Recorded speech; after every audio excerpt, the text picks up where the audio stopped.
Starting with the name of Allah Almighty. अस्सलाम वालेकुम students, how are you.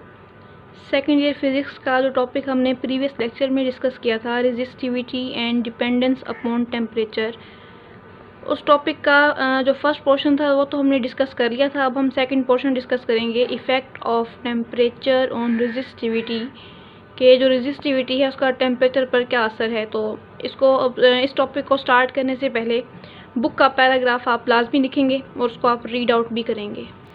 ये वाला पैराग्राफ यहाँ से यहाँ तक, इसको मैं भी एक्सप्लेन कर देती हूँ। आपने इसको लाजमी लिखना है। जब ये टॉपिक लिखेंगे ना आप, थ्योरेटिकल टॉपिक, तो उसमें आपने ये थ्योरी लाजमी तौर पर ऐड अप करनी है, ठीक है।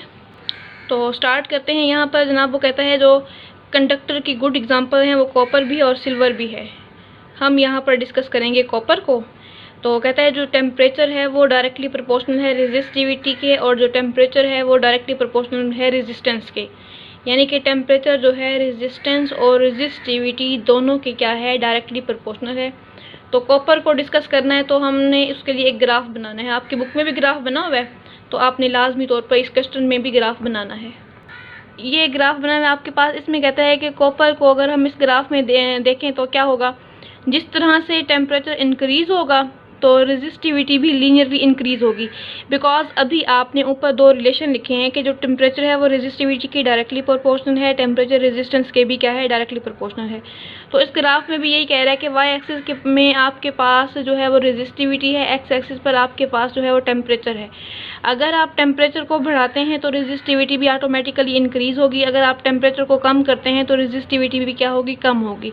तो क्या मतलब है इसका ये मतलब हुआ कि जो आपके पास टेम्परेचर है उसके बढ़ने से जो रेजिस्टिविटी है वो लीनियरली इंक्रीज़ हो रही है। टेम्परेचर के बढ़ने से जो रेजिस्टिविटी है वो लीनियर इंक्रीज़ हो रही है। फिर उसके बाद वो कहता है एक ऐसा पॉइंट आता है जहाँ पर रेजिस्टिविटी नॉन लीनियरली इंक्रीज़ होना शुरू हो जाती है। देखें ना, यहाँ तक तो क्या था, टेम्परेचर बढ़ने से रेजिस्टिविटी भी बढ़ रही थी लीनियर मैनर में। ऊपर जो कर्व पोर्शन है वहाँ पर कह रहे हैं टेम्परेचर आपके पास बढ़ रहा है, लेकिन अब जो रेजिस्टिविटी है वो इंक्रीज़ तो हो रही है लेकिन नॉन लीनियर वे में इंक्रीज़ हो रही है, ठीक है। तो ये इन केस ऑफ कॉपर था। अच्छा, उसके बाद कहता है कि आपके पास जो लीनियर पोर्शन है, लीनियर पोर्शन में अल्फ़ा एग्जिस्ट करेगा। अल्फ़ा क्या है, टेम्परेचर कोफिशिएंट है। अल्फ़ा जो है वो क्या है, टेम्परेचर कोफिशिएंट। ये जो टेम्परेचर कोफिशिएंट होगा ये लीनियर पोर्शन में एग्जिस्ट करेगा, नॉन लीनियर पोर्शन में टेम्परेचर कोफिशिएंट एग्जिस्ट नहीं करेगा। ये बात आपने लाजमी याद रखनी है। अब हम डिस्कस करते हैं कि जो टेम्परेचर कोफिशिएंट ऑफ रेजिस्टेंस है ये है क्या। बेसिकली ये fractional change in resistance per kelvin है। अगेन सुने, टेम्परेचर कोफिशिएंट ऑफ रेजिस्टेंस भी डिस्कस करेंगे, टेम्परेचर कोफिशिएंट ऑफ रेजिस्टिविटी भी डिस्कस करेंगे। तो टेम्परेचर कोफिशिएंट ऑफ जो रेजिस्टेंस है ये क्या है, fractional change in resistance per kelvin, यानी कि रेजिस्टेंस में चेंज आएगा विद रिस्पेक्ट टू टेम्परेचर। तो fractional change in resistance per kelvin को आप बोल रहे हैं टेम्परेचर कोफिशिएंट ऑफ रेजिस्टेंस। इसको हम डिनोट करते हैं अल्फ़ा से, और यही जो अल्फ़ा है ये ऊपर जो कॉपर वाला ग्राफ आपको नजर आया या दिखाया है मैंने, उस ग्राफ में जो लीनियर पोर्शन है वहाँ पर अल्फ़ा एग्जिस्ट कर रहा है, जो नॉन लीनियर पोर्शन है वहाँ पर अल्फ़ा की एग्जिस्टेंस नहीं है। यहाँ तक बात क्लियर हुई। अब हम इसको मैथमेटिकली ड्राइव करते हैं। ये जो फर्स्ट इक्वेशन है ये आपको बता रही है कि change in resistance R T minus R naught का मतलब है चेंज इन रेजिस्टेंस। ये डायरेक्टली प्रोपोर्शनल है किसके, ओरिजिनल रेजिस्टेंस के, यानी कि आर नॉट के। उसके बाद फिर कहता है कि चेंज इन रेजिस्टेंस जो है वो भी डायरेक्टली प्रोपोर्शनल है राइज इन टेम्परेचर के। यहाँ कहा है change in resistance directly proportional to R naught, change in resistance directly proportional to temperature T.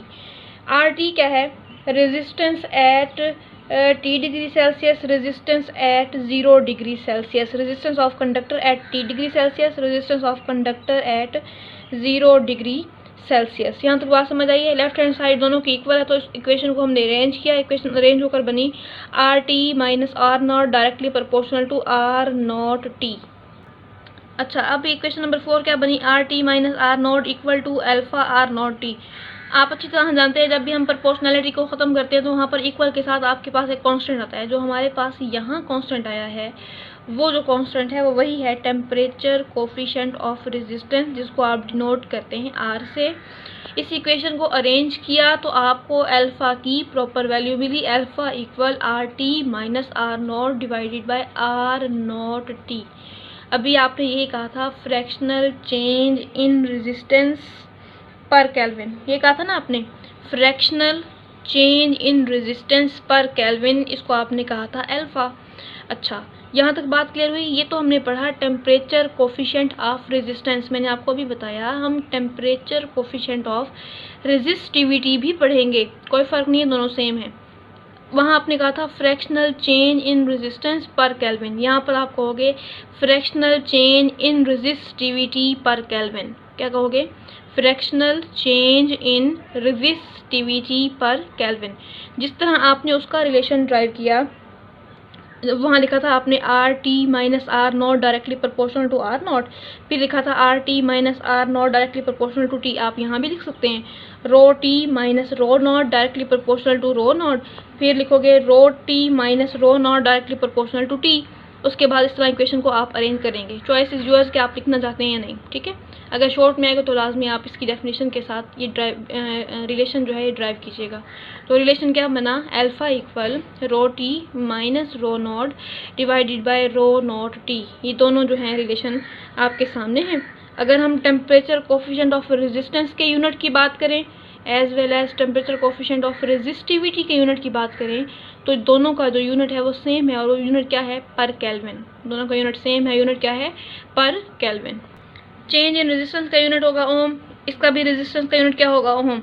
Om Om से कैंसिल हो जाएगा। टेम्परेचर का यूनिट क्या होता है? केल्विन, ऊपर जाएगा तो क्या बन जाएगा? पर केल्विन। इसलिए टेम्परेचर कोफिशिएंट ऑफ रेजिस्टेंस हो या रेजिस्टिविटी हो, दोनों का जो यूनिट होगा वो क्या होगा?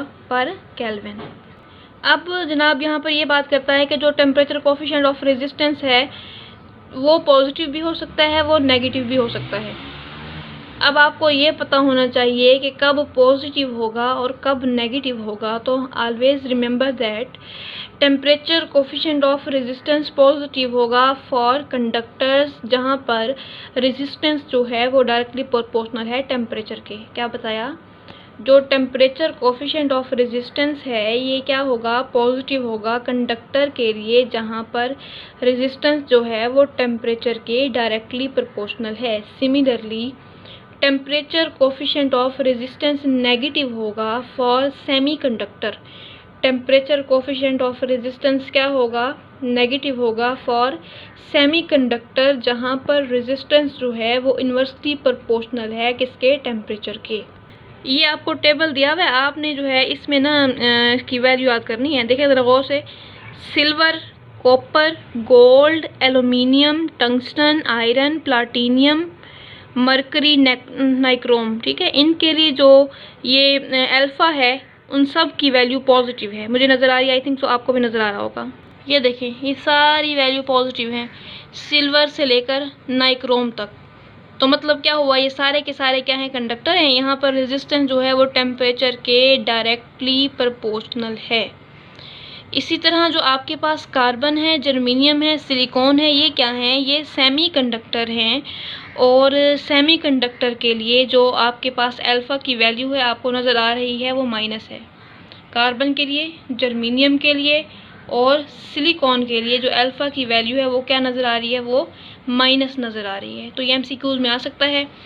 सेमीकंडक्टर के लिए अल्फ़ा क्या होगा? माइनस होगा, और कंडक्टर के लिए अल्फ़ा क्या होगा? पॉजिटिव होगा। वो आपको इसमें से कोई भी एक सब्सटेंस दे सकता है। बिलफर्ज आप कहते हैं कि प्लाटिनियम जो है इसका टेम्परेचर कोफिशिएंट इसका जो है अल्फ़ा उसकी वैल्यू पॉजिटिव है या नेगेटिव, तो आपको अगर याद होगी तो आप उसको सही ऑप्शन पर क्लिक करेंगे, ठीक है। ये टेबल आपने लाजमी तौर पर एमसीक्यूज़ के लिए याद करना है।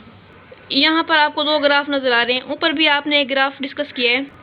जो ऊपर आपने ग्राफ डिस्कस किया था ना, वहाँ आपने कहा था कॉपर की बात की थी। कॉपर में आपने कहा था जो कॉपर है वो वेरी गुड कंडक्टर है, ठीक है। उसके बाद फिर आपने बताया था कि हम जब टेम्परेचर को बढ़ाएंगे तो रेजिस्टिविटी बढ़ती जाएगी लीनियरली। फिर आपने कहा था एक वक्त ऐसा आएगा कि रेजिस्टिविटी नॉन लीनियर वे में इंक्रीज़ करना शुरू हो जाएगी। अब ये जो कंडक्टर वाला ग्राफ है, जो मेटल वाला ग्राफ है, इसमें वो क्या कहता है? इसमें कहता है ज़रूरी नहीं है कि जिस तरह कॉपर में हुआ था कि आप टेम्परेचर बढ़ाते गए थे, रेजिस्टिविटी बढ़ती गई थी लीनियरली, और एक वक्त ऐसा आया था जब जो रेजिस्टिविटी थी वो नॉन लीनियर वे में इंक्रीज़ करना शुरू हो गई थी, ठीक है ना। यहाँ क्या हो रहा है, वो कहता है कि बात ये भी सही है, वो भी कॉपर था, कंडक्टर था, ये भी कंडक्टर है। ऐसा भी हो सकता है कि आप टेम्परेचर बढ़ाते जाएं, रेजिस्टिविटी पर कोई असर ना पड़े। आप टेम्परेचर इंक्रीज करते जाएं, रेजिस्टिविटी में कोई चेंज नहीं आ रहा। अब हो सकता है कि एक वक्त ऐसा आया कि टेम्परेचर आपने बढ़ाते गए, अब रेजिस्टिविटी जो है वो लीनियर वे में इंक्रीज करना शुरू हो जाएगी। शुरू में क्या था, कोई असर नहीं पड़ा था उस पर, नॉन लीनियर वे में थी वो। फिर टेम्परेचर के बढ़ाने से रेजिस्टिविटी भी क्या हो गई, बढ़ना शुरू हो गई। ऐसा भी पॉसिबल है, जो पहले आपने पढ़ा कॉपर के लिए वो भी पॉसिबल है। यहाँ पर कहते हैं सेमीकंडक्टर के केस में क्या होगा। सेमीकंडक्टर के केस में ये हुआ कि जैसे जैसे आपने टेम्परेचर को इंक्रीज़ किया तो रेजिस्टिविटी डिक्रीज़ होती जाएगी। बिकॉज यहाँ पर सेमीकंडक्टर के लिए आपको बताया था, रिलेशन अभी ऊपर भी दिखाया था, जो रेजिस्टेंस है वो इन्वर्सली प्रोपोर्शनल है टेम्परेचर के। जब रेजिस्टेंस इन्वर्सली प्रोपोर्शनल होगी टेम्परेचर के तो अंडरस्टूड बात है, जो रेजिस्टिविटी होगी वो भी क्या होगी, इन्वर्सली प्रोपोर्शनल होगी टेम्परेचर के। तो बात यहाँ से क्लियर है कि जैसे जैसे आप टेम्परेचर बढ़ाते जाएंगे जो रेजिस्टिविटी होगी वो भी कम होना शुरू हो जाएगी। यहाँ तक बात क्लियर हुई। ये था आज की डिस्कशन थी इस टॉपिक के हवाले से। आई थिंक आप अंडरस्टैंड कर चुके होंगे। अब ये देखना है कि आपको इसमें से कितना मतलब कि पोर्शन जो है वो समझ आ गया है कंसेप्चुअल।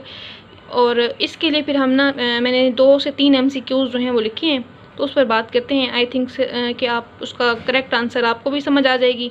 अगर नहीं भी आएगी, कोई कन्फ्यूजन होगी तो मैं क्लियर कर देती हूँ। पहला MCQs है कि if length of wire is double then resistivity become. वो कहते हैं अगर हम वायर की लेंथ को बढ़ाते हैं तो जो रेजिस्टिविटी है वो क्या हो जाएगी। ठीक है, बहुत सिंपल सी स्टेटमेंट है कि अगर हम वायर ऑफ लेंथ को इंक्रीज़ करते हैं तो रेजिस्टिविटी पर क्या असर पड़ेगा। तो आइए इसको डिस्कस करते हैं। आपके पास एक फार्मूला लिखा हुआ आपको नजर आ रहा है, रो इक्वल RA/L। तो अब आप इसका यही आंसर समझ रहे होंगे कि जो रेजिस्टिविटी है वो इन्वर्सली प्रोपोर्शनल है लेंथ के।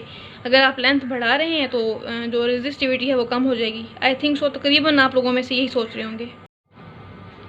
अच्छा, अब यहाँ पर मेरे ख्याल में अगर आपको पिछला टॉपिक याद हो जो प्रीवियस लेक्चर में हमने डिस्कस किया था, मैंने आपको वहाँ पर बताया था कि जो रेजिस्टिविटी है वो डिपेंड नहीं करती एरिया और लेंथ पर।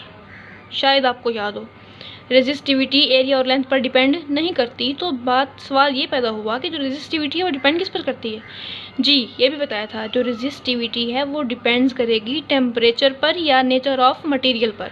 तो आप किस तरह कह सकते हैं कि अगर हम लेंथ को बढ़ा दें तो रेजिस्टिविटी जो है वो कम हो जाएगी।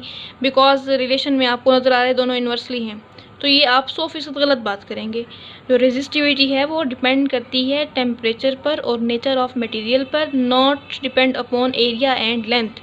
तो आप लेंथ को बढ़ाएं या कम करें, रेजिस्टिविटी पर कोई असर नहीं पड़ेगा, यानी कि रेजिस्टिविटी में कोई चेंज नहीं आएगा, यानी कि नो इफेक्ट ऑन रेजिस्टिविटी। ये इसका करेक्ट आंसर है। ठीक है, नेक्स्ट MCQs है, if wire is stretch to double its original length resistance become. कहते हैं अगर आप एक वायर को इतना स्ट्रेच करें कि उसकी जो लेंथ है वो ओरिजिनल लेंथ से 2 गुना हो जाए, बढ़ जाए, तो रेजिस्टेंस पर क्या असर पड़ेगा। दोबारा सुने, कहते हैं अगर वायर को आप इतना स्ट्रेच करें कि उसकी जो लेंथ है ओरिजिनल लेंथ से 2 गुना ज़्यादा हो जाए तो रेजिस्टेंस पर क्या असर पड़ेगा। यहाँ पर मैंने 2 रिलेशन ड्राइव किए हैं।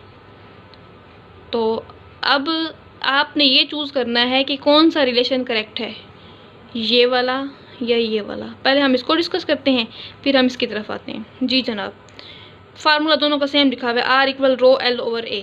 ये लिखा हुआ है ना। स्टेटमेंट क्या थी, लेंथ को आप डबल करें। ठीक है, अगर हम अकॉर्डिंग टू स्टेटमेंट चलते हैं, लेंथ को आप क्या करें, डबल। लेंथ डबल तो जो रेजिस्टेंस थी वो भी क्या हो गई, ज़्यादा हो जाएगी। तो R' इक्वल टू R, यानी कि ये बात यहाँ पर आप ये कहते हो कि अगर हम लेंथ को डबल करेंगे तो जो रेजिस्टेंस है वो भी 2 गुना हो जाएगी। रॉन्ग कंसेप्ट है। क्यों, अब इसकी मैं वजह बताती हूँ आपको। पहले आप दूसरा रिलेशन देख लें।